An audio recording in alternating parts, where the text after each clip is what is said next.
ναυαρχίδες της Samsung που παρουσιάστηκαν στις 14 Ιανουαρίου αποτελούν την ιδανική πρόταση της σειράς Galaxy για όσους αναζητούν την καλύτερη τεχνολογία. Πρόκειται για τα Galaxy S21, Galaxy S21 Plus και Galaxy S21 Ultra. Τα δύο πρώτα ξεκινούν από 660 και 830 ευρώ αντίστοιχα, αποτελώντας μερικά από τα πιο φθηνά μοντέλα που έχει κατασκευάσει η Samsung εδώ και χρόνια. Το τρίτο, ξεκινώντας από τα 1000 ευρώ, στοχεύει να είναι όχι μόνο το κορυφαίο τηλέφωνο της σειράς Samsung, αλλά και το καλύτερο τηλέφωνο γενικότερα. Τα νέα κινητά της Samsung έρχονται με πολλές νέες δυνατότητες και βελτιώσεις. Το S21 και το S21 Plus είναι σχεδόν πανομοιότυπες συσκευές, χωρίς εμφανείς διαφορές στο μέγεθος της οθόνης, στο μέγεθος της μπαταρίας και σε άλλες μικρές λεπτομέρειες. Η Samsung έκανε μερικούς συμβιβασμούς για να φτάσει σε αυτά τα χαμηλά επίπεδα τιμών τα S21 και S21 Plus. Ενδεικτικά, ενώ οι οθόνες έχουν το ίδιο μέγεθος με τα μοντέλα του περασμένου έτους, έχουν μειωθεί οι λεπτές καμπυλωτές άκρες που αποτελούν σήμα κατά τεθέν της Samsung εδώ και χρόνια.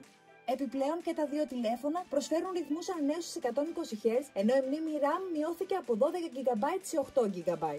Όσον αφορά το Galaxy S21, το πίσω μέρος είναι κατασκευασμένο από πολυκαρβονικό πλαστικό και όχι γυαλί, ενώ η συσκευή δεν διαθέτει ραδιόφωνο εξαιρετικά ευρείας ζώνης. Η Samsung είναι ο τρίτος κατασκευαστής Android τηλεφώνων που κυκλοφορεί τις συσκευές Galaxy S21 με τη νέα σειρά επεξεργαστών Snapdragon 888 σε όλο τον κόσμο. Το Galaxy S21 Ultra είναι η πιο premium παραλλαγή των τριών μοντέλων. Η συσκευή διαθέτει ακόμα μεγαλύτερη οθόνη, καλύτερη μπαταρία και ρύθμιση τετραπλής κάμερας 108 MP σε σύγκριση με τις άλλες δύο. Τόσο το S21 όσο και το S21 Plus προσφέρουν κάμερες ευρείας γωνίας 12 MP, κάμερα Ultra Wide 12 MP και τηλεφακό 64 MP μαζί με κάμερα selfie 10 MP.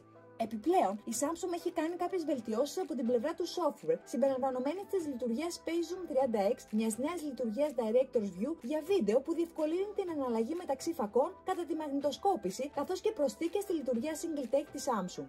Το Galaxy S21 Ultra είναι ένα τηλέφωνο που υπόσχεται ό,τι καλύτερο μπορεί να προσφέρει το hardware και το Android της Samsung. Διαθέτει κάμερα 108 MP και κορυφαίες προδιαγραφές. Το S21 Ultra θα είναι το πρώτο τηλέφωνο Galaxy S που θα υποστηρίζει τη γραφίδα S Pen της Samsung. Αξίζει να σημειώσουμε ότι η γραφίδα δεν περιλαμβάνεται στο κουτί με το τηλέφωνο, αλλά χρεώνεται ξεχωριστά. Το S21 Ultra διαθέτει επίσης τρεις πίσω κάμερες. Υπάρχει μια υπερευρεία κάμερα 12 MP, αλλά και δύο ξεχωριστοί τηλεφακοί κάμερας 10 MP. Ένας με zoom 3x και ένας με zoom 10x, κάτι που η Samsung λέει ότι έχει σχεδιάσει για να δίνει στους χρήστες περισσότερη ευελιξία στον τρόπο προσέγγισης των λήψεων. Αξίζει να σημειώσουμε ότι για χρόνια η Samsung έχει επικεντρωθεί στην παραγωγή των καλύτερων τηλεφώνων. Αυτή η νέα σειρά S21 είναι μια προσπάθεια της εταιρείας να καλύψει τις διαφορετικές ανάγκες των πελατών της.